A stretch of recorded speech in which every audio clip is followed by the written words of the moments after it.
No vídeo de hoje eu vou te mostrar como colocar a bobina na máquina de costura Singer Start 1306. Este vídeo tutorial também vale para a Singer M1605 e para a M1505, que são os lançamentos da Singer do ano de 2020.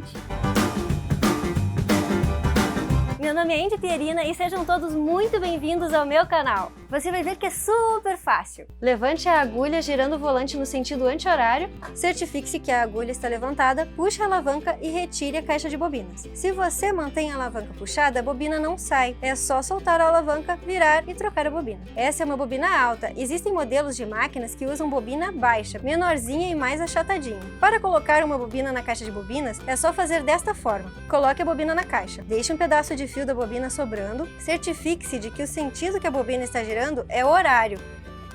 Prenda o fio dessa forma, puxe a alavanquinha novamente e encaixe a caixa de bobina na lançadeira, mantendo o bracinho virado para cima. Se a alavanca não estiver sendo puxada, fará um tec na hora de você encaixar a caixa de bobina na lançadeira. Assim, ó. Se você manter puxado, não fará barulhinho. O importante é que esteja firme. Então dê uma conferida para ver se está tudo ok, deixe esse fiozinho sobrando mesmo, depois vamos dar um jeito nele. Este vídeo aqui faz parte de um completão, um guia definitivo de como usar e como manusear a sua Singer Start 1306. É um vídeo bem grande, então só clica quando você estiver realmente preparada para ver e aprender tudo sobre a máquina. Se você quer comprar uma máquina de costura, eu deixei o link separadinho aqui embaixo na descrição. Qualquer dúvida me chama no Instagram, @AndyPierina. Muito obrigada e até o próximo vídeo!